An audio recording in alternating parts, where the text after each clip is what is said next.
I want to know everything there is to know about you. I am going to introduce me. You must have spotted her by now. She's always there.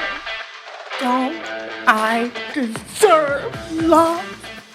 Somebody has to like me best. Mr. Andrews, forgive me. I did the sum in my head. And with the number of lifeboats times the capacity you mentioned, forgive me, but it seems that there are not enough for everyone aboard. About half, actually. Rose, you miss nothing, do you? In fact, I put in these new type davits, which can take an extra row of boats inside this one. But it was thought by some that the deck would look too cluttered. So I was overruled. Hello, and welcome to the Don't Know Her podcast. I'm Michael. And I'm Scott. And we're here to talk about another glorious person in film that we desperately want more for. Yeah. Speak for yourself. No, I'm joking. Yes, we are. We're here to talk about somebody else who a lot of folk may know, but might not be able to place the name. I don't know, but it's a he. It's a he, and it's also a gay man, openly gay actor who, you know, they're haven't. Oh, sorry, that's.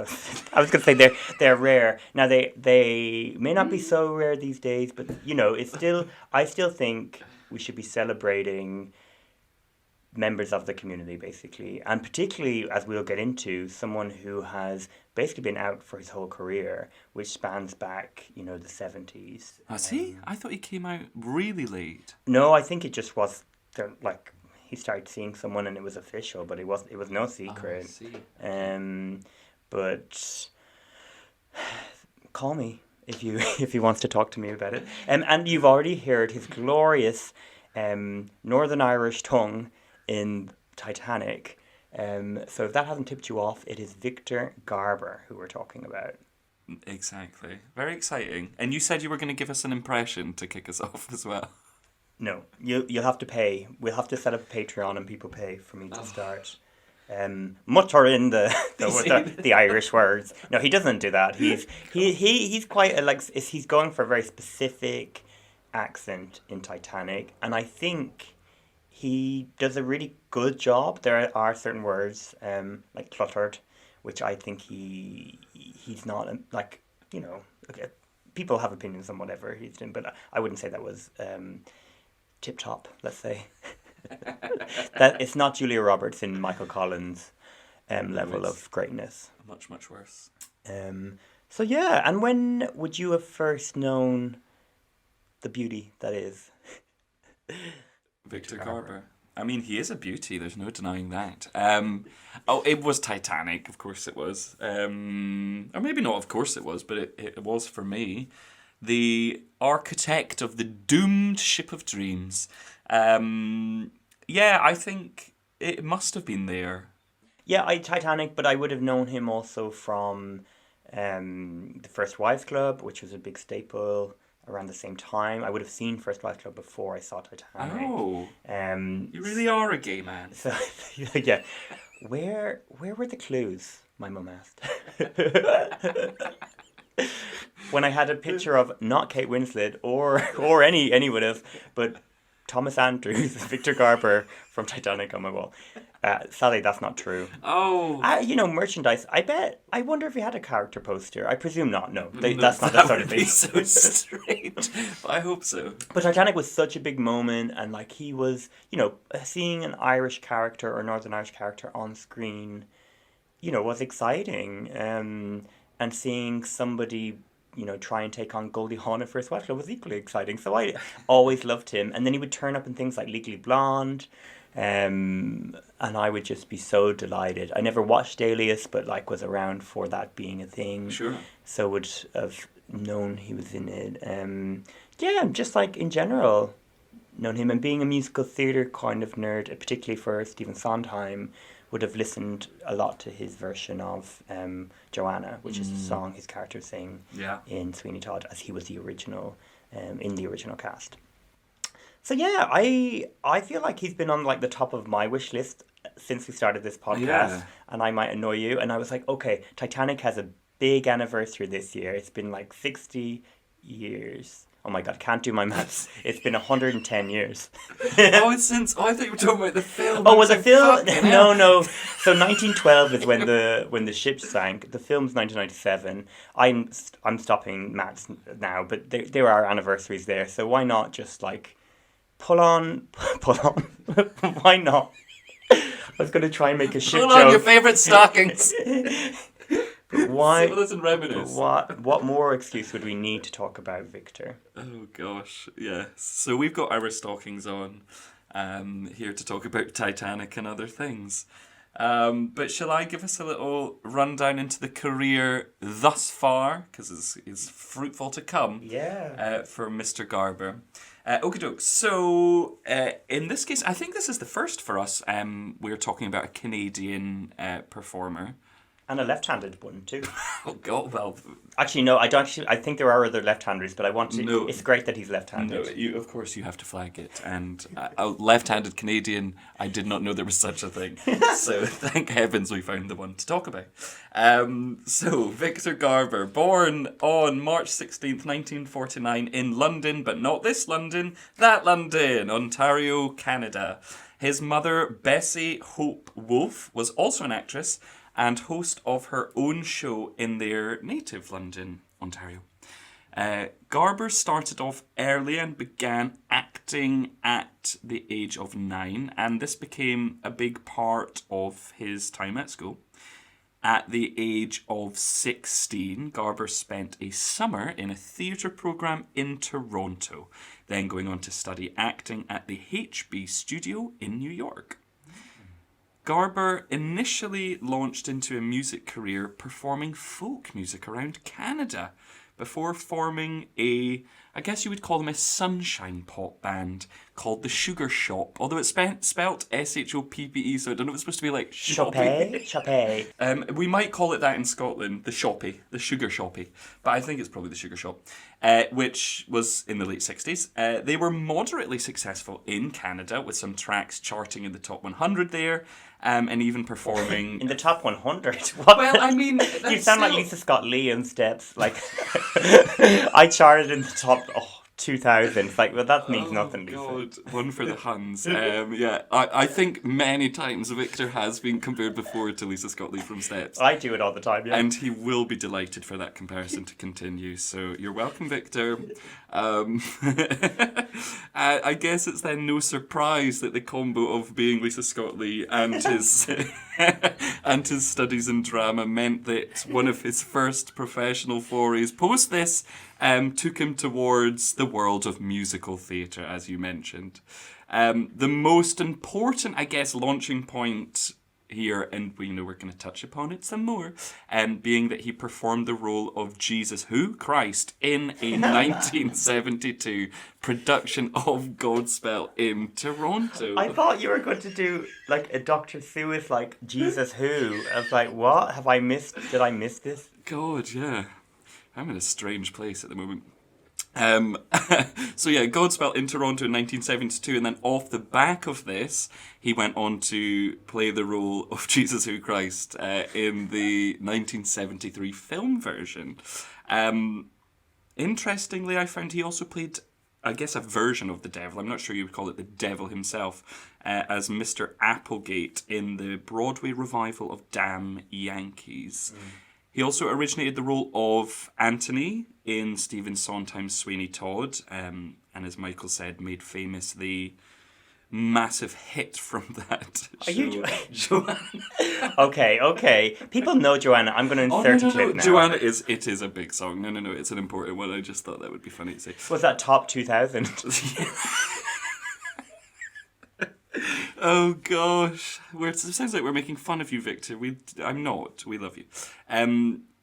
He was also Sondheim. He also was in the original production of Sondheim's Assassins. And with this long and illustrious career in theatre, Garber has racked up Tony nominations for his work in Damn Yankees, alongside Little Me, Death Trap, and Lend Me a Tenor. In 2018, he had the blissful opportunity to perform as Horace Vandergelder in the Broadway revival of Hello, Dolly in 2018 opposite Bernadette Peters. which I suppose is truly peak terrain for a gay performer. Hello, yes. Or any gay, really, performer. Not any that's just peak. to be in like that space. There's this amazing image of behind the scenes of that on Broadway, where Bernadette Peters is talking to Nathan Lane, and Victor Garber is talking to Andrew Garfield in like this same dressing room. Like this must have been a glorious sort of like magnet of what was happening in New York. My gosh, what a time! What a time to be on Broadway. And around that time too, 2018 as well, he won the Lifetime Achievement Award at the Theatre World Awards. In television, he has had also a very jam-packed career, starring in shows like The Twilight Zone, the 1997 TV adaptation of Roger and Hammerstein's Cinderella, opposite Brandy and Whitney, of course. He also played Daddy Warbucks in a 1999 TV movie version of Annie.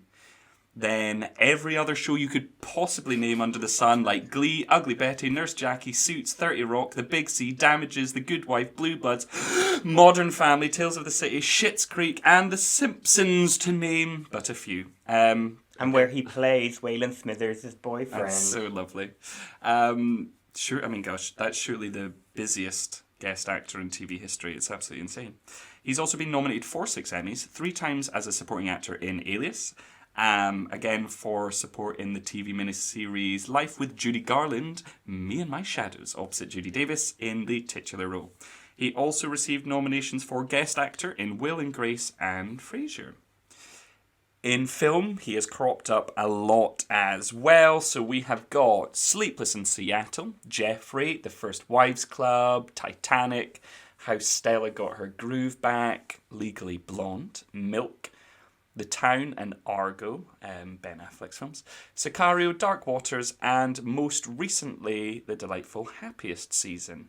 So, yeah, casting director's favourite, surely, Victor Garber. Yeah, he is always cropping up in films, and they always seem to have, and I guess there are examples that are against this, but like a heart, or he seems to be cast in roles where he has literally is kind of like the straight man almost. Like he's the one that has a sense. Now, whether as an audience we agree with the sense that he's talking about is one way or the other. But like you could think of any examples, even like the film, which we're not going to focus too much on, but You Again. He literally...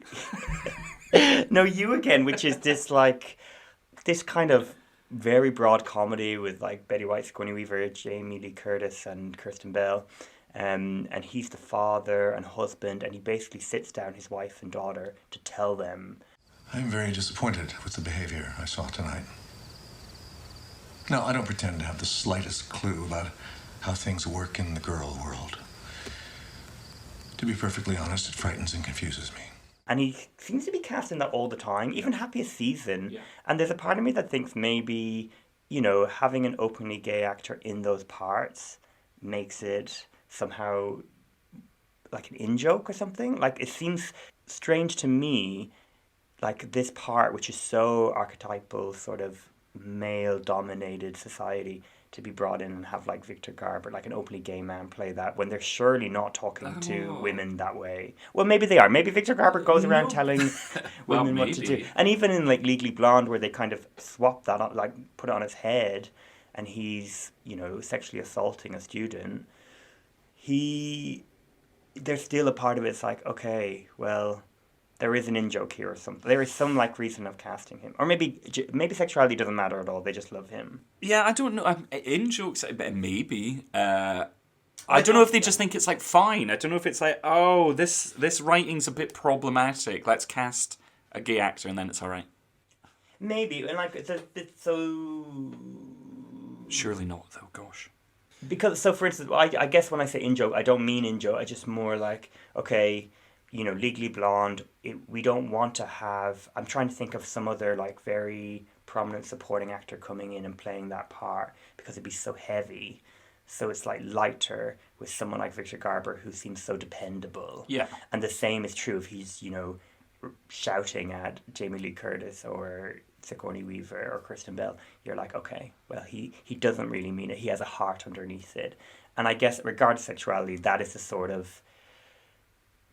energy he brings to roles. Like, even in First Wives Club, which he is, you know, he has left Goldie Hawn for Elizabeth. Well, for another to be single. We don't know if it's specifically, do we, for Elizabeth Berkley, who is so, like, everyone's so good at this movie, but he's like being playful and fun, and it's almost in on the joke. But I don't know. So I feel like when people are casting those sorts of parts, it's like, oh, this will be much more enjoyable and like light if we have Victor Garber. Yeah, it's interesting because otherwise it's a dreadful character. This person is awful, but Victor Garber does have such a quiet charisma, which I think is why he works in these parts. This dependability. I don't know, there is something very alluring about him on screen. I mean, he's also a very attractive man. He's very handsome, but there's just something. There's something. I think that's maybe the best way of putting it. There's just something there, and that's maybe what is being twigged onto throughout the years of casting him in these things. Because this is an abhorrent person. He's dreadful. He's gross, but yet. And maybe it's a terrible thing to say. He's quite sexy. We're talking about the First Wives Club, right? Yeah. No, yeah. He is very sexy in it. He has like, it's very like 90s dad sort of look. Like, he's got the sweaters on. Like, you know, he's even there. It's just like hair kind of graying. Like, he's not youthful. But there's something like it. You know, when you see him in Elizabeth Berkley, for instance, you don't think like, oh, he's taking advantage, although we find out that he is, in terms of she's underage and other things. But you believe, like, of course you'd be throwing yourself at Victor Garber. Yeah. Oh, I think he's always had this boyish good look to him, but mature and wise, but boyish, and I think he's maintained that throughout his whole life. And yeah, I mean, he said there's that scene where they're rehearsing. The dialogue, him and Elizabeth Berkley in the apartment. Mother, where are you? Over here, bitch. Mother, I met a man. He's an angel. He's a god. He's a doctor. It's perfect. And then she scampers over, and then Goldie Hawn swans in, and it's a terrific time. But you're like, so good, and he's sitting there like smirking, and it is so funny. And also because Goldie Hawn's in it too. Her face when Elizabeth Berkley says, Bill is producing this new incredible movie with this young hot director, and I'm gonna be the star of it. I'm Monique.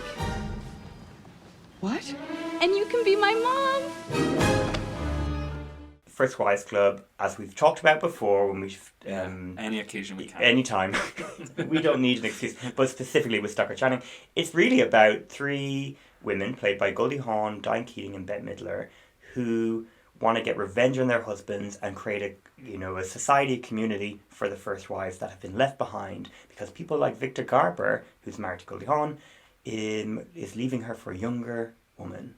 Yeah, and then, there's loads of bits. Amazingly, his lawyer is Jerry from Succession. Oh, my God. And they're like... The marriage between my client and Miss Elliot resulted in many successful films, including Inner Urges, Human Instinct, and my personal favorite, Animal Nature, in which he played an extremely sensual veterinarian. Thank you. My idea. Was not. Was too. My client produced these films, which enhanced Miss Elliot's career. Therefore, she is indebted to him. I produced these films. You knew nothing about films when I met you. I taught you everything. What? Those were good years, Elise. Your best. It's just really fun, and out of all the husbands, he, to me, is the most endearing, although I totally forgot his name, but the person playing Bette Midler's husband also I like a lot too. Morty. But... First Wives Club is a great use of him in a supporting role. I think so. And he does that very well. So yes, it is. I think it's very playful and fun, and you are meant to really dislike his character. I think more than the others. Yeah, he's the most fun to watch. But you are, I think, of the husbands, you are supposed to certainly dislike him. Well, yeah, okay. Well, then Legally Blonde, then we're utilized in nearly the same way, but even worse. Yeah, oh, completely. So, like, with Legally Blonde is I don't know what you think about it, but a really terrific film from 2001, right? Where Reese Witherspoon decides she's going to Harvard because the person she wants to marry is going there and she's going to study law. Now, how she gets in is like, it's all playful and funny and all this, but she is getting in because they're like, oh, we need this sort of spirit, and there's a lot of interesting kind of comments on femininity, and like there's, I guess you could question when you're watching, like, why they hire these old men are like lusting over this woman in a bikini top, telling them why she should be in college, but this moral of the story is she deserves to be there like anyone else, even though everyone else, including Selma Blair playing like quite an antagonistic kind of love rival, but also like a academic rival. She proves to them all that she deserves her place because she knows the difference or she knows that you would never go into the pool if you got a perm. So there is like this kind of a like asterisk to like, yeah. She's successful, but she's successful because of things. But like keeping your your identity and succeeding because of that is really lovely, and it's just a really heartwarming film. But Victor Garber's part of being a professor who at first is quite standoffish with her, and then she's selected to be part of his, like, I don't know what there's a word for them, but like this team that are working with him on this murder case, and then he basically is like, you'll succeed and I'll give you whatever you want. I think it's time to discuss your career path. Have you thought about where you might be a summer associate? Oh, not really. I know it's very competitive. Well, you know what competition's really about, don't you? It's about ferocity, carnage, balancing human intelligence with animal diligence. Mm-hmm. Knowing exactly what you want and how far you'll go to get it. How far will Elle go? Are you hitting on me? You're a beautiful girl. So everything you just said? I'm a man who knows what he wants. And I'm a law student who just realized her professor is a pathetic asshole. And she stands up for herself. And then becomes a lawyer, and he's pushed aside, and he's like, what are you doing? You can't do this, and all this. So it's a real sleazy. It's as sleazy as he could get. But it's weird, like, rewatching it now, and I guess thinking of him specifically, I'm like, and this is maybe the strength of it too, is like, he's not always sleazy. It actually is a surprise when he touches her. Yeah, that's what I think is interesting. I've seen this film before, and I knew where it was going probably, but I did forget watching it, and I was like, oh yeah, Victor, oh my God, he's so charming. Oh yeah, great teacher. He's so supportive, he's encouraging. And then of course, and I'm like, oh, so it is. I did find it surprising, and again, that's probably why it's really great casting. He just plays it so well, and he can play both sides, or it's all one side. It's someone who manipulates what they know they have and what they possess and their power, and using that in a very terrible way.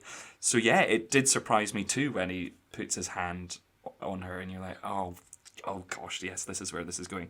But yeah, funny that you say sleazy. He was nominated for the Choice Sleazebag Award at the Teen Choice Awards that year, which I think then went on to be called the Best Villain Award. But for him, perfect. Choice Sleazebag. But he lost. He lost. Yeah, he didn't actually win it. I feel like and this film is like years and years before the Me Too movement. It would have, like, I do remember this part of the movie because it's where the Selma Blair character sees a snippet of this and believes that Reese Witherspoon has been basically using her sexuality to get to her position and her success in the course. And that Reese Witherspoon stands up for herself, says no, and actively, like, kind of is empowered by it in a, it's awful it happens, but she's like, well, no, this has to stop. I remember being like, this is, I don't know, like, great to see. And I was trying to think then afterwards of like films where that might have dealt with that. And although it's light, it's quite seriously dealt with in that it's wrong. Like it's totally wrong. Like we have to move forward, but this guy is a problem. Yeah. And he suffers because of it. I mean, we don't see him like taken away from his positions and stuff. No, he gets removed from that. She takes his place leading this court case. So yeah, he gets pushed aside in the correct way. It's good. He should be. There should be more done to him, and you maybe hope that more will come, and he'll be. What am I looking for? Words are punished. He'll be punished as he ought to be, but. The film is making it very clear that this man is the villain and this is incorrect behaviour. And I think, from when it came out, it was probably fairly progressive in that respect. It's good. I think Legally Blonde holds up. Oh, God, yeah. I've never seen the second one. No, neither have I. But it did make me want to be like, I want to spend more time with Elle Woods and Reese Witherspoon. I'm a huge fan. And then, okay, let's go to the very start. Yes. Shall we talk about Godspell? Let's go back to 1973, Godspell. The musical written by Stephen Schwartz, also known for Wicked and Pippin. And did you do Prince of Egypt, some songs? I could be wrong. He did a lot of bits and pieces of songs in a lot of musicals. I mean, he's a very prolific composer and lyricist for sure. So there is many credits to his name. But yes, this was an earlier one for him. Directed by David Green. David Green. It's like the John Malkovich scene in Being John Malkovich, just like gay. Directed by gay.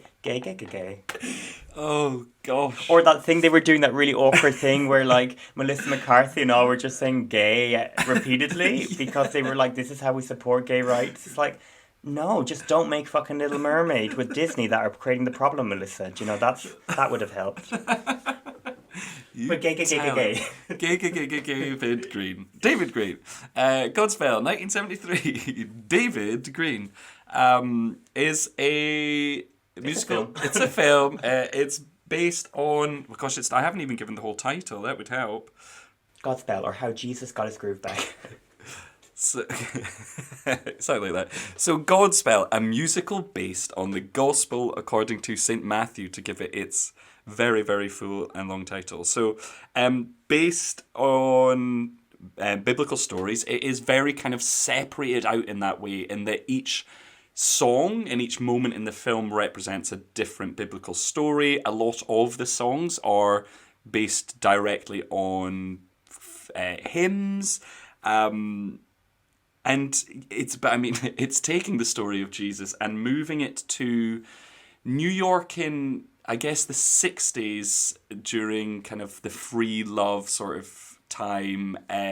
All of the characters, including Jesus himself, are presented as hippie types. I mean, he almost looks like a clown mime person as well as kind of a hippie. It's a sort of blend. And Victor Garber is playing the central role of Jesus. And, I mean, it is quite something. Had you seen Godspell before? Had you listened to the music of Godspell before? No, it's funny. So I would know of Godspell for like years. Like, I can't remember like when I heard it. But I would have read about it like at this time in musical theatre, where all these sorts of plays are being, musicals in particular, being made. Like Andrew Lloyd Webber was working, all that sort of thing. I've seen an awful lot of those musicals, but for whatever reason, not Godspell. I might be wrong, but I don't believe there's been like a big revival in London in my time being here. And the film, so like Jesus Christ Superstar, the film version of that by Norman Jewison is celebrated. Yeah. And I've seen that and love it. Yeah. But for whatever reason, Godspell is just not something I was that engaged with. Really? So this is the first time I watched it. So that you just didn't do anything. I heard some of the music, but yeah, no. So I'd never seen it, and then watching it for this, I was really. I mean, the opening is so striking. It's like a silent. Well, not silent, but like it's busy New York. It's the opposite of silent. And it's like it's just very. It's almost like a portrait, and then it goes silent when the film or the musical properly kicks in with the songs and Jesus comes and. There's something about that opening that just made me so engaged. I'm not one, from being brought up in a very claustrophobic sort of religious environment, I didn't get much joy out of how they were telling the story of Jesus. Okay. But that's I think that's a personal thing rather than anything else, because like I've heard all these stories before and I don't need to be told them again.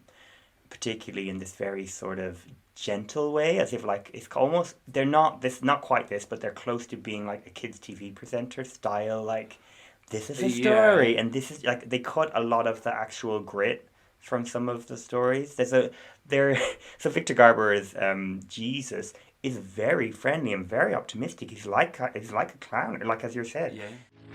Now you have heard that they were told an eye for an eye and a tooth for a tooth. But what I tell you is this. Never set yourself against the man who wrongs you. So if someone slaps you on your right cheek, turn and offer him your left. You're like, I get the parables, I get the message, but the tone of it I'm not a big fan of. But there are these moments which are like, there's a song where they end up at the top of the World Trade Center and it's this aerial shot and you're like, this is wonderful. Like, this is wonderful storytelling, really. It's just, for me, it's a shame that it's it is about the Bible. Okay, fair enough. Well, yeah, I mean, that's definitely coming from a personal place. I mean, I'm not a religious person myself. I wouldn't dash out to see anything loaded in religion. However, I found this to be incredibly infectious. I had a great time with it. I thought it was wonderful. I thought the music was fantastic, and I've never listened to this music. And I mean, it is very varied. I think quite typical in many ways of perhaps kind of Stephen Schwartz's work or just musical theatre from that time. It's kind of rock and roll at times, and the other, it's, there's moments of jazz. There's just so much is going on, like ragtimey type music. Oh God, I thought it was a joy. I like the very segmented nature of it, because if it was just to be a kind of, arc of this story, which is so familiar, religious or not, I mean, we all know this story, leading up to the crucifixion, the passion of the Christ. It is, but I've never seen it done like this before, and I just thought I found it mesmerising. I fully thought I was going to watch this. I was going to kind of be almost a bit of a background situation. I was going to sit down and watch it, and the music was I was going to, okay, there's some musical songs, this is nice. But no, I found it hypnotic. I was fully into it. It's just, yes, I've been listening to the music since. Yeah, I really had a good time with it. And what did you make of Victor as Clown Jesus? So... Well, all of the parts, including John the Baptist, they're not the arc of the story. No. Like, it's kind of like more like, parables or messages that they want to tell people. I think Victor, so he arrives and he's like topless and has like this big afro, and you're like, hey, hey, how you doing? In Central Park, he comes out of the bushes, didn't want to be like, hey, where you been? He's having a good time. He then gets baptized, wears different clothes and is dressed more like a clown almost. Yeah, like a Superman t-shirt. And so I think he's charming. I think his voice is very sweet. Like, he has such a sweet voice. He does. And in singing and I'd say speaking, and towards the end where he is telling them that he's going to be God, I forget the actual biblical terms, but like they're gonna mess him, or they're gonna betray. They're gonna betray him. That's the word. If you are the Son of God, turn this stone into bread. Man does not live by bread alone; he lives on every word that God utters. If you are the Son of God, throw yourself down. But scriptures say he will send his angels to support you. Thou shalt not tempt the Lord your God. All these things I will give you if you will pay me homage. Be gone, Satan! I just think that's a hard part to be so kind of pious and be like, you're all going to fuck me over, and that's also going to happen to me, and I'm just going to have to sit here and take it, and you're going to have to learn that this is your problem. Because it's not that it's one note, but there's not like any kind of turn in him. But he's very good. Yeah, I'm really glad I've seen him. We should have said, or should say, this is his only leading film role, and it's a real shame because, we will watch so many movies with young leading men, and compared to some people that we've seen, he would hold up much better. Yeah, it's very strange. I get what you're saying. I think you're right. I think that's why it makes sense casting him as Jesus. It is this sort of very calm, passive, in many ways, sort of type. But no, I think there's the moment where we do get to see him being quite theatrical, intense when he's engaging with the sort of broomstick and garbage monster thing. That's a Victor Garber I've not seen in anything else. But this in general, there's again, it's that thing I can't quite place, the boyishness. He's really beautiful when he turns up. His face, he's just so pretty, and I don't know, you kind of just make sense why they'd be like, oh, who's this fella? He's come out of the bushes with his afro. Very interesting. He's wise beyond his years as well. This is what he is really good at this. Mm-hmm. It's just that there's not much variation in the whole thing. Do you know? But having said that, some of the way they film it and capture and edit it is seamless. For someone who hadn't had much experience in film, I don't know if it is consistent, and I think that in itself is very impressive in your first film role. I have nothing bad to say about him. I really just after I was like, it's such a shame he wasn't in more films, and more leading roles, or more musicals, or more. I just want more of him. Yeah, I don't know why they didn't. And at that time, early 70s, I think his kind of beauty and presence should have been more attractive to be seen more of in films. I mean, I think it is. I think he's very solid in this, and it is a shame. But then you can make sense of that dependability and what he is doing with the part of Jesus. It makes sense that he then goes on to be a dependable type character, magnetic even in smaller parts, the kind of moral core in some, or in others he's maybe a bit, of a deterrent. But he's good.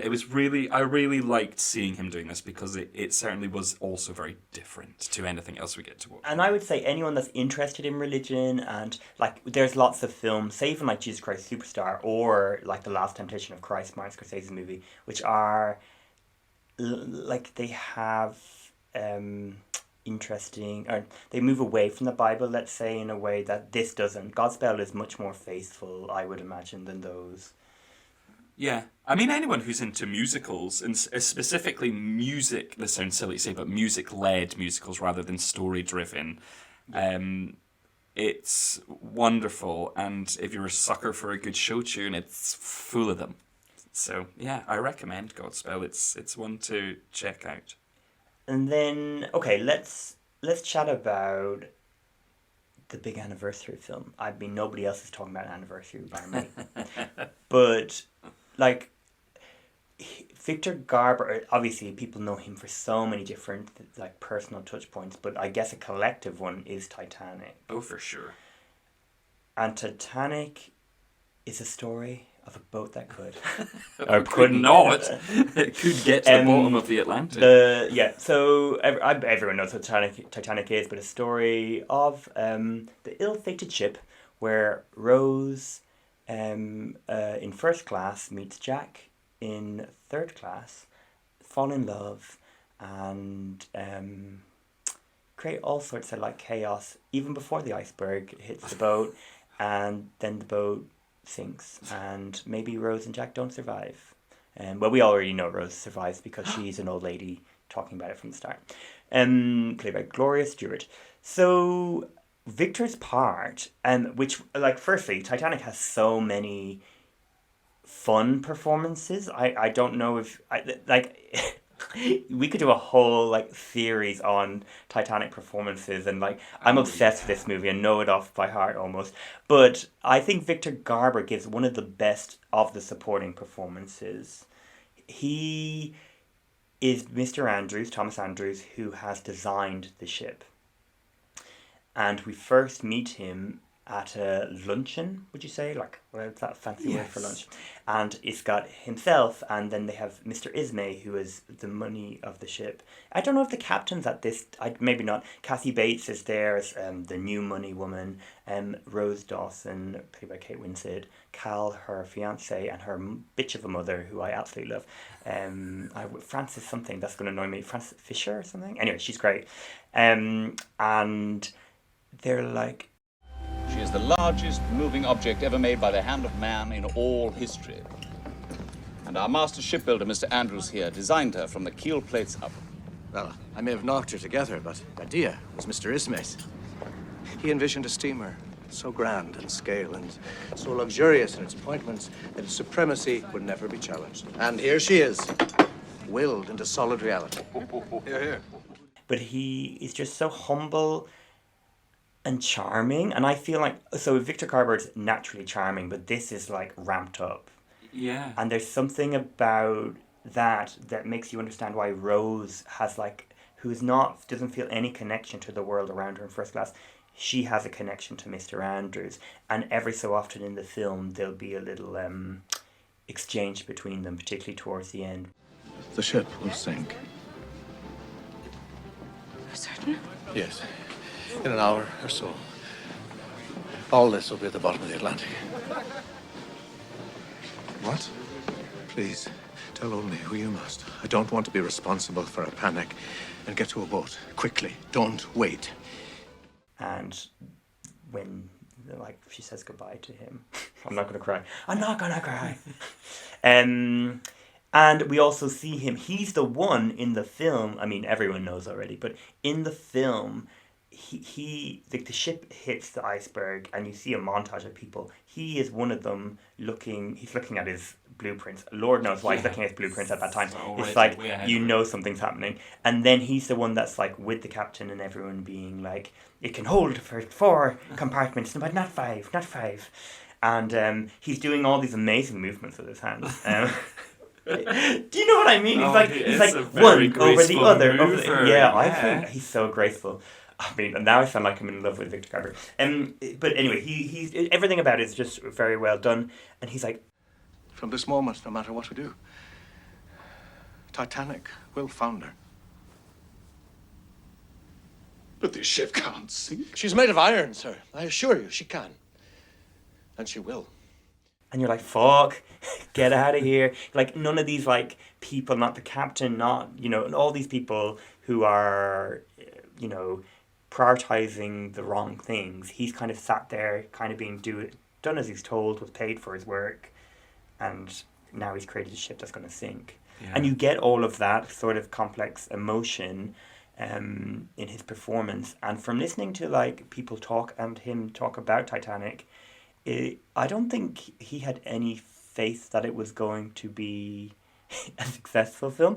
To be working on that, and also he's talking about working with James Cameron, who had no real interest in what he was doing, or what Victor Garber, the actors, were doing in a big scale. They were more interested in the set and all, and the effects. I think that's so impressive, and why you would hire someone like a great theatre actor who can just come in and deliver, kind of like understands the script, understands what his place in the story, and does it so well and so memorably. Like, I remember him so well in that film. No, me too. And that's I think often when we've spoken about people on this podcast, I've kind of been like, oh, I've seen that film a million times but didn't think about them until X amount of years ago. No, I remember him vividly from the first time watching it. But because I think there's a huge, like you're saying, impact with his character, and specifically how he relates to the character of Rose. There is that kind of, there's honesty, stoicism, but again, it's just that wisdom. There's this wisdom, and you are captivated by him. You want to believe him. You trust him. This man has designed the ship, so it must be a great thing. But then he's also the first person to go, no, it's going down now. That's it. It's happening. He's also in it. There's a moment where he tells Rose, Rose clarifies herself, but he's the one that says, yeah, there isn't enough lifeboats. So it's like, it's almost I don't know, like, it's like he is wise, as you're saying, but he's also innocent. Like, they could have chosen to portray that character in a very different light, but there was, at some point, it was decided he would be kind-hearted or so, I don't know, or empathetic in a way that someone who designed a ship that killed so many people may not be, I can't imagine that happening. No, of course. But I think that's what's interesting about his performance, probably, certainly more than it's written, is his performance that you sense the conflict of his character. He's always playing it. You can see it in his face. You can sort of see that he is harbouring a lot of this feeling about what is going on. Oh, gosh. He is really lovely and terrific to watch, and it is a really strong performance in, one of the most memorable films. But what a treat to come back to Titanic. It's so magical just from the opening. I was thinking of this, and I will firstly say what a comparison I would be making. But like in this Oscar season, which is 2022, we've just had J.K. Simmons nominated for Best Supporting Actor for his role in Being the Ricardos. I think like Victor Garber as Mr. Andrews in Titanic would be equally like, very supporting, not really in it that much, but effective to enough of a degree. Yeah. And in fact, I would prefer Victor Garber over J.K. Simmons if they were in the same year. Having said that, that Oscar year was so good, so I wouldn't be doing that. But, they loved the movie.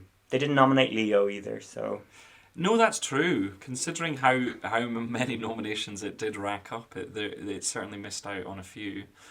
Kathy Bates. What's your favourite part of Titanic? What do you think the strongest element of that film is? Oh, God. I mean, it's not. That's maybe silly to say. No, well, that's just some of its parts. Yeah, Titanic is such an, like, I went to see it in the cinema. I was, like, snuck in to see it because I was not 12. I was obsessed with it in terms, I had, like, the making-of book. I had the soundtrack. I had everything. It was everything about achieving a film like that, because that was the hype around it at the time. And in Ireland, it had a real specific sort of place because of, in third class, a lot of Irish people, like the last place Titanic went to was the west of Ireland, and a lot of Irish people died. And as people remember in the film, there's a lot of Irish culture in it. So it's a big thing in Ireland that we were, like, that story was being told. Little Cora and Tiernan Og and all these things that are mentioned in it. So I don't know what my favourite element is. When I watch it now or think about it, the thing I enjoy, which I would have taken for granted and isn't talked about much, is I actually love the campy nature of some of it. Yeah. Like, I love the mother and Kate Winslet's interaction. It's so, like, it doesn't really make sense. But like, oh, stop it, mother, you give yourself a nosebleed. Or Kathy Bates. Just full stop Kathy Bates in it. It's like, oh, you girls going out? I'll go for a stroll. And even Victor Garber in the ending and all these people, and it's just like unashamedly emotional. So I guess I don't mean it can't be, but it's just so over the top, all of it. Yeah.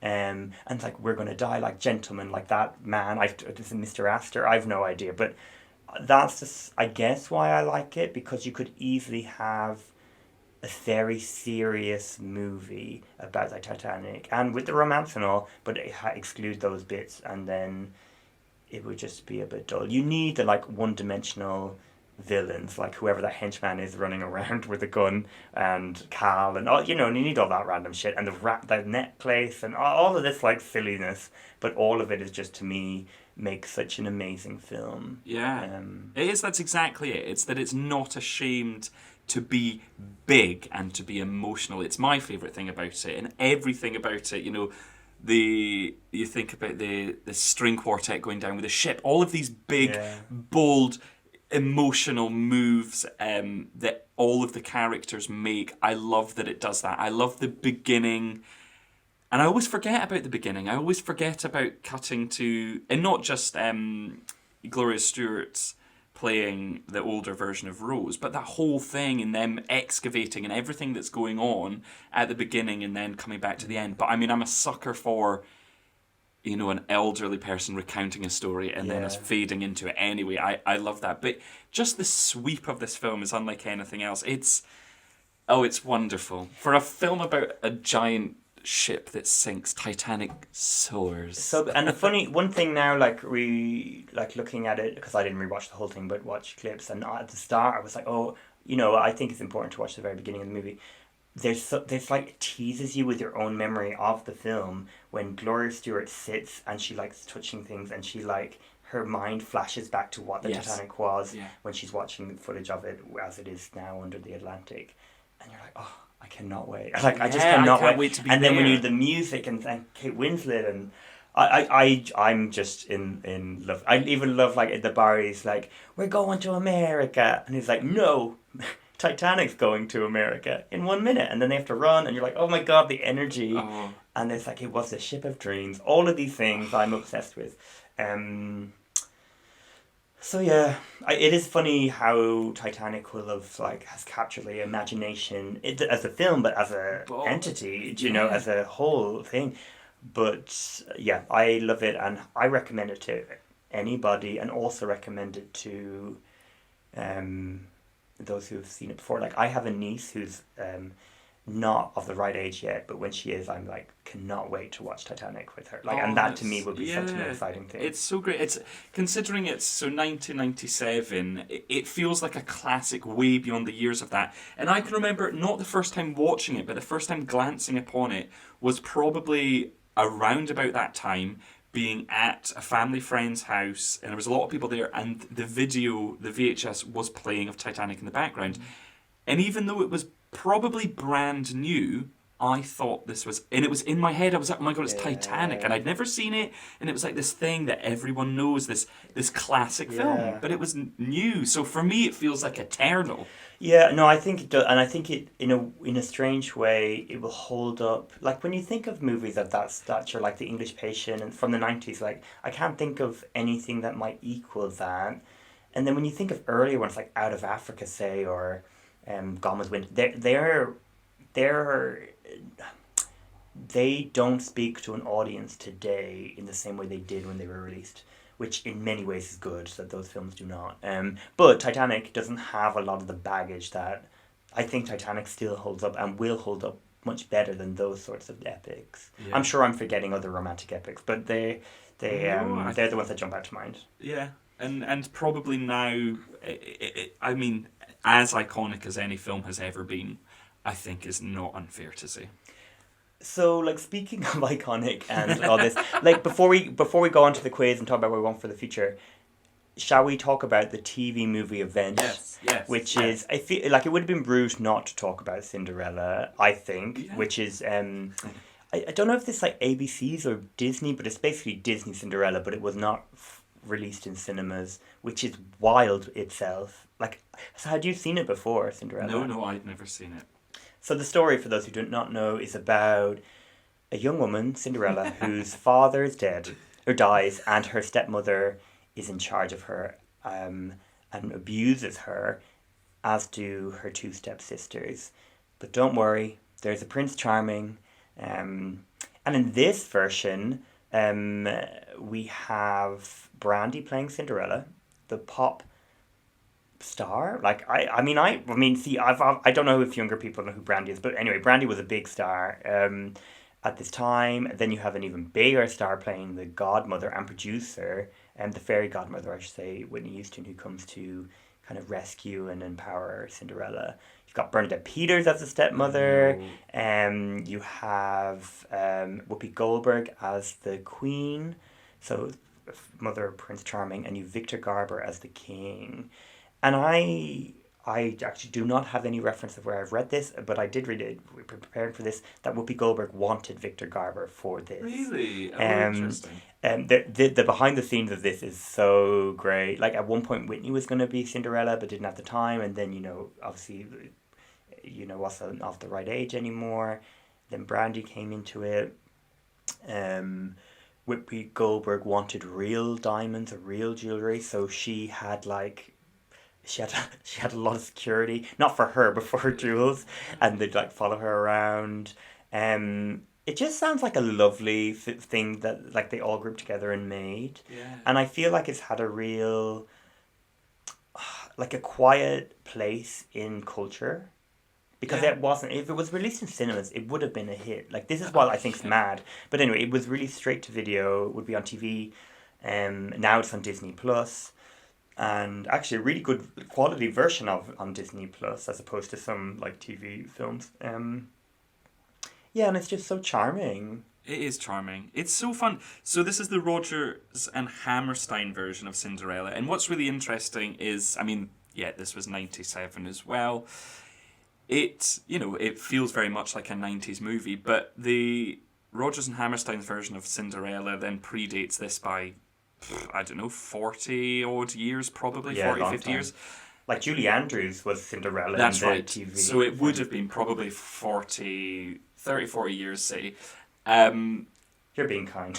But the music, by choosing to have these stars in the film, they make it feel contemporary, or certainly in the version contemporary and true to what their vision was for the film.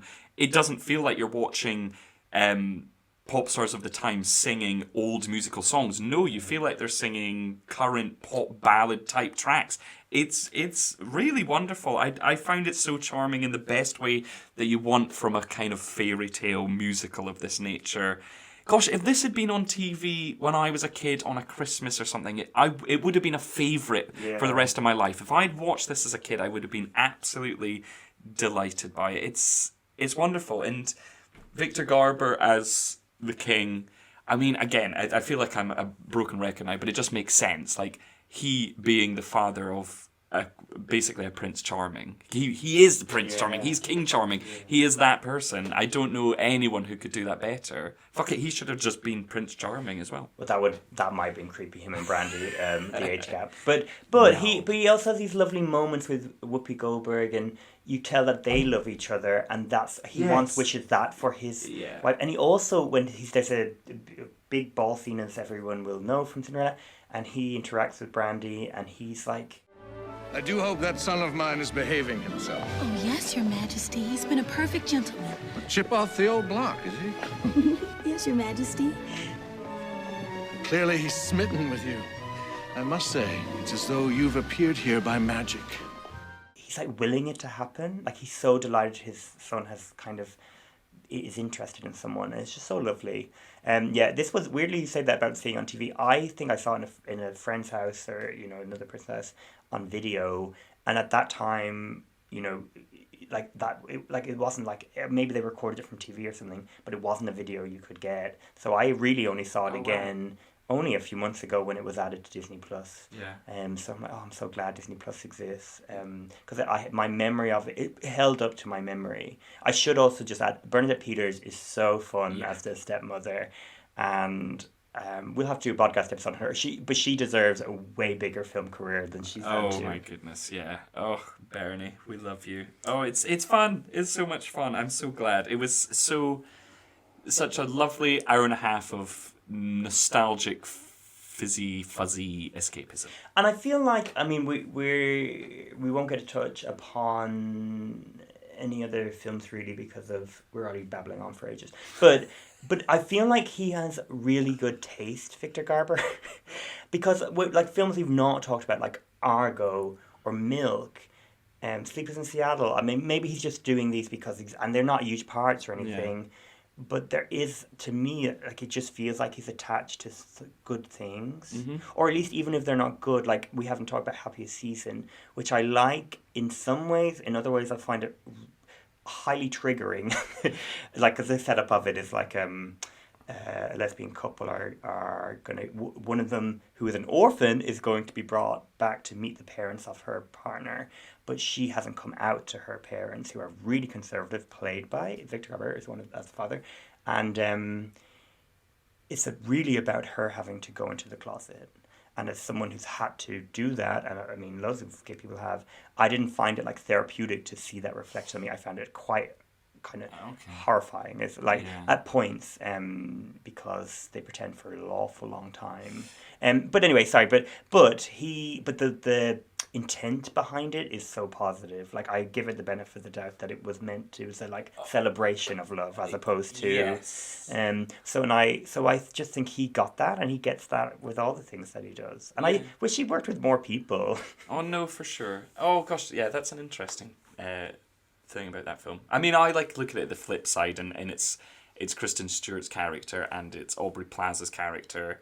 Oh my god! It's following their side of it, or because Kristen Stewart is a bit like, this is shit. That you're doing this, and then the other side of it feels more magical. So it's a film where I wish, without any more than I've probably already spoiled, spoilers. I wish the outcome was maybe different, but maybe I mean, hello, Aubrey Plaza is right there being hot. Okay, spoiler. But it doesn't matter. It's a Christmas movie, and it would be. I mean, as much as I love like a queer-fied like holiday movie where it's instead of like ending like all these heterosexual films, it's like, fuck it, no, actually I'm going with a hot lesbian down the road. God, so yeah, she should have. What a mistake. Anyway, okay, let me test you. Me. Me. No, me test you. You're confusing me now. So how well do you think you know Victor Garber? Well, I think really well. So, okay. Me and Bradley Cooper agree on that. Oh my god. Oh my lord. I don't know what you think. There are, I mean, in researching for this podcast, it just seems that there's this very special relationship between Bradley Cooper and... paternal, nothing else. Well, daddy's son is the type of relationship. Okay, sorry. No. So this is from my partner. He wants to know, do you know, is Victor top or bottom? Joke. No, it's not a joke. He did ask this question, but it's not for anyone's business or ears. Okay, so we didn't really get to talk about Milk, which I don't know what your opinion is. Really great. I like semi-skimmed. You love who? Semi-skimmed. Ooh. I'll have it anyway. But the Milk is Gus Van Sant's film about Harvey Milk, which also stars Victor Garber as the mayor.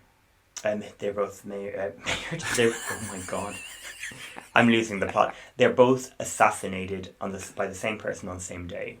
His part anyway, Milk's a really great movie. Highly recommend it. Yeah, it's good. My question, to get to that, is who was considered for the part of Harvey Milk when it was being initially developed by Gus Van Sant in the early 90s? Well, I didn't know he was developing it that long prior. Gosh, so when did it come out? 2008? So early 90s,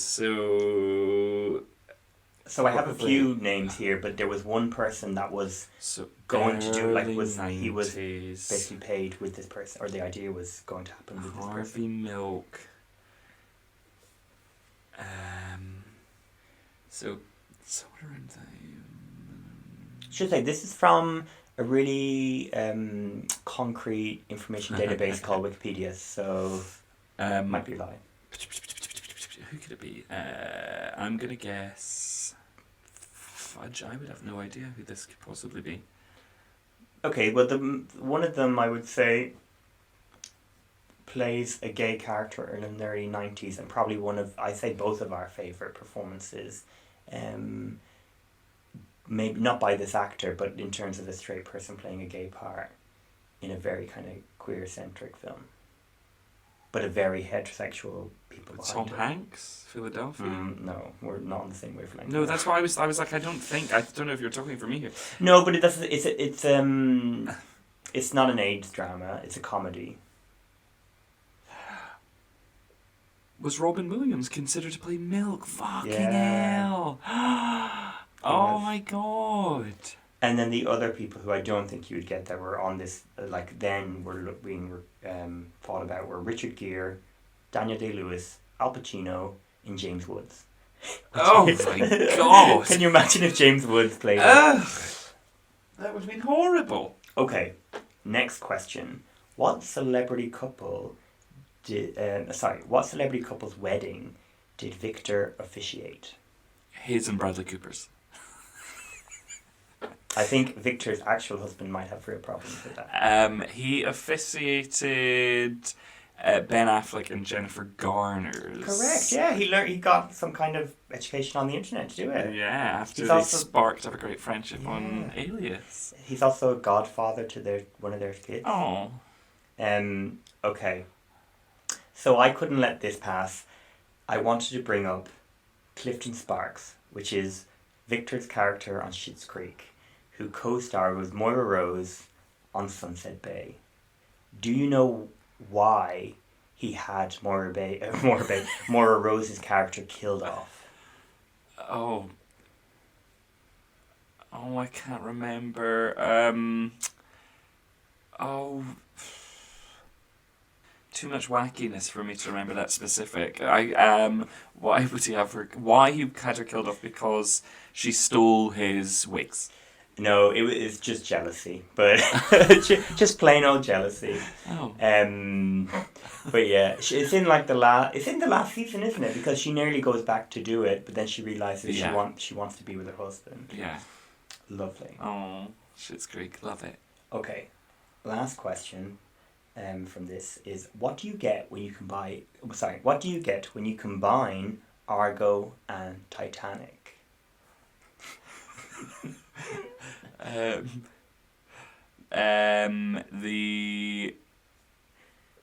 Something to do with Best Picture. Is it a pun?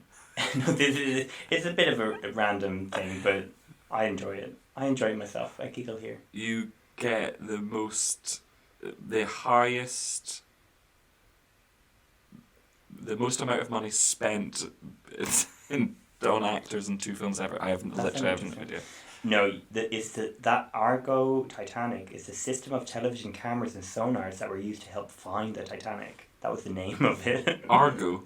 Argo Titanic, yeah. Argo Titanic. Okay, well, I just thought it was funny. No, that's lovely. So that's just a fact. One for the nerds. And we haven't decided what you are going to win.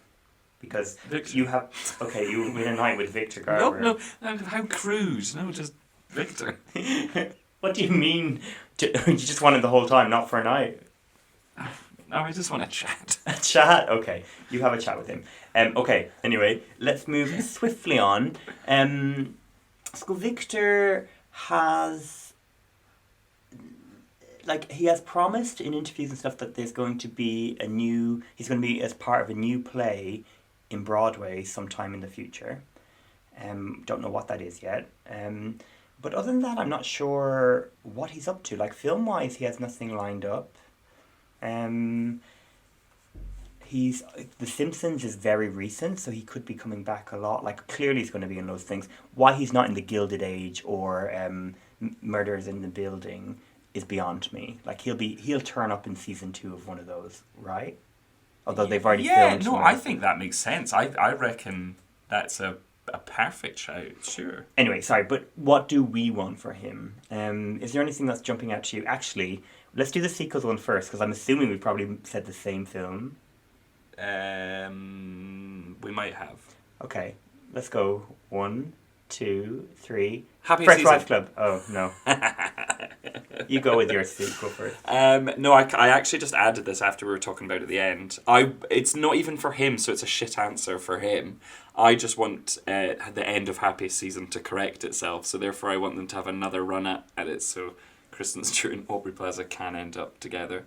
But he can be there too. But no, if it's for him, I actually would say that I want to just see Cinderella again. Oh my god, that'd be lovely. Or just like him and Whoopi Goldberg. Yeah. Oh yeah, that's nice. Yeah, let's have him. That is the answer I put for a start with Cinderella. I love that. Well, mine's First Wives Club because, really, I just want Goldie, Diane, and Bette to be together. Well, and they teased that they were making a movie, then COVID came.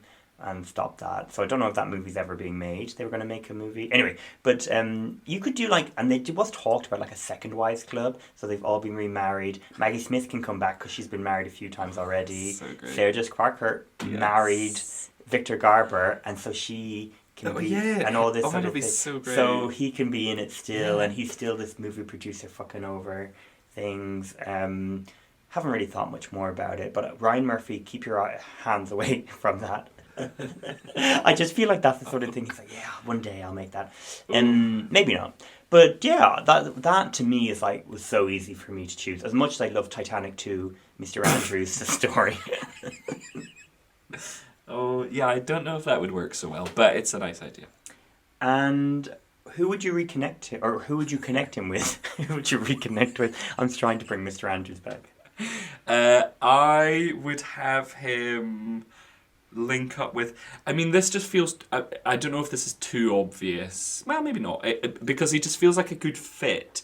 The thing is about Victor Garber, and I guess it's maybe come through even if we've not used the word specifically, is that he's typecast.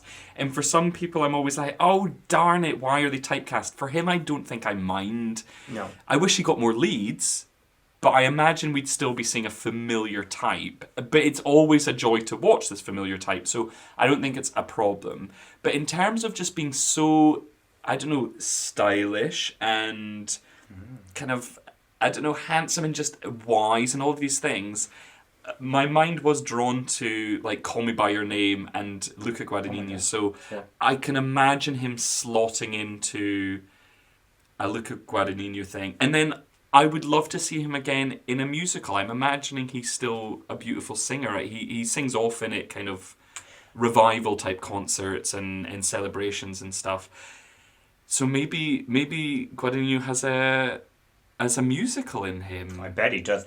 I had recently in an interview, Victor Garber did say he doesn't like the sound of his own singing voice anymore, and that he doesn't like you on stage. He wouldn't be able to do music. But I mean, I'm going to suggest musical in bits, so I don't feel bad about it. But that's good. I mean, mine was so specific, but you've made me think of someone else as well. But I'd love him to work with Ira Sachs, who did Little Men, so Ira Sachs. Who's done like Keep the Lights On, Little Men, Love is Strange, like really interesting, often queer stories, and like Love is Strange is about Alfred Molina and John Lithgow as a couple and aging and everything being part of it. I just think like Victor Garber in that sort of role would be so terrific. Yeah. And also, as you were talking about him being stylish and all these things, I also thought of Tom Ford. Oh, yeah. He would fit so well in the Tom Ford sort of universe. I would want him to be the lead in Tom Ford. I mean, Tom Ford can have like this very... No, that's actually perfect. That's really good. I don't know what that story would be, but the sort of like Christopher Isherwood single man sort of vibe of something that's not like tropey and that's like a sad gay person, but it's just kind of also just as a guy. He's enjoying his life and he's doing whatever, you know? Yeah. Or not enjoying, but he's going through just normal things. Yeah, I would love to see that. That's good. Okay, well, I'm going to take that and then run with it for my remake. And again, it's sort of playing into this type. So I'm going to have then your Tom Ford, and what he's going to do is direct a remake of The Talented Mr. Ripley, but with an older cast. And Victor could be... everybody. Well, he could be either Dickie or... I imagine him as like Jude Law's character, Dickie... I can't remember his last name. Greenleaf. But he could also be Mr. Ripley himself. Yeah, I mean... because he can do that sort of deadpan... I love that we're lusting over the man in his 70s. But he's incredibly beautiful. beautiful. No, it would be great. But also, you know... similarly, and then we could also take Tom Ford back in time, take them both back in time and do it in whatever era. I would like to see Victor Garber in any version of this film at any point in his career. I just think it would be a wonderful thing. But yeah, now you've said Tom Ford, I can see that. Yes. So my remake idea is, as you said, a musical would be great to see. and even though he said he didn't want to do it, I would ask him to do My Fair Lady and play Henry Higgins. Oh. And Henry Higgins, like in the version that was made in the 60s, was it, with Rex Harrison, is like a toxic man. Yeah. But I feel like then there is a warmth to what he's doing, despite Rex Harrison seeming like a rid of a not very pleasant man. But I just think Victor Garber would be so good. I just think it would be really interesting. I think it was one of the things I suggested for Nathan Lane too. But I think Victor Garber would be much better fit. Yeah. Just because he has this like he walks on air already. Yeah, So for him to be that's then a lovely way of putting it. he walks on air. Yeah. Which, I mean, when I was in school, I was probably told things like that, which we're not meant to. We're not meant to. Are you lighting your that's loafers? not what I meant. I just it's a, I know. a nice image of him. Like in Godspell, he has this really gorgeous skip. Yeah. He skips so beautifully. Honestly, no, he is walking on it, like, and I mean it as like he's godlike as opposed to he's homosexual, but both can be true. Light in the loaf. But that's what. I actually think that is a single man thing, isn't it? It was like, my mum says you're light in your loafers. Like, oh, go fuck yourself, child. But I'd also love it to be, like, I know I'll be the first one to talk about women in film and representation, but I think it would be interesting not to have a young girl or a young woman play Liza Doolittle. So you could have... you could change that to a man, or just think that could be an older woman. Just think about that in a more, like, what story could be told for today with My Fair Lady? Because to see like Rachel Zegler play it with Victor Garber for so many reasons wouldn't be. No. Maybe Ariana DeBose would be fun. But yeah, because you can, she's tougher, you can sense she could hold her own, yeah. But because for years they were talking about one with like Hugh Grant or Colin Firth with Keira Knightley or Carey Mulligan, and Emma Thompson was involved in adapting it, and it's like, that sounds pleasant. Yeah, that's it. That sounds like Downton Abbey 2, 3, 4, 5, but I don't think we ever need to see it. No. Whereas Victor Garber, we desperately need that. So yeah, I like that. I also would love if they remade Hello Dolly, and he played the part, like the romantic lead in that. He'd be lovely. Oh. And I'd have Bette Midler or Bernadette Peters or I think Joan Cusack or any of these people. Yeah. I'd love to see that. So I'd just love to see him in more things and playing like more layered parts. Yeah, and that's exactly. I would love to see him do something different, but I never begrudge seeing him at all. Yeah, and it feels like out of all the people we talk about, or a lot of, he's more on the side of, I don't ever believe he'll win an Oscar. Like, I think sadly he will not be given those opportunities, and it's such a shame. Yeah, it is a shame because he could have had something really. And he's done it on stage, like in art, and like as you said, like there's just so many parts that he's been so good at on TV. Mm-hmm. But you know what?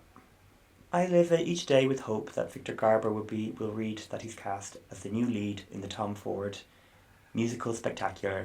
Oh, Talented Mr. Ripley. Oh my god, a musical version of Talented Mr. Ripley. I love it. So yeah. All right. Well, as always, it's a pleasure. Where can people find us, Scott?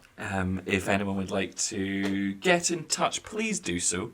And you can grab us on the social medias, Instagram and Twitter. You can get us at don'tknowher_pod. Or if you're someone who fancies dropping us an email, you can also do that at don'tknowherpod@gmail.com. Yes, like let us know if there's anyone you want us to talk about or you're particularly excited by and you feel deserves more celebration. And please do rate and review wherever you listen to podcasts. 5 stars or nothing is what we say here.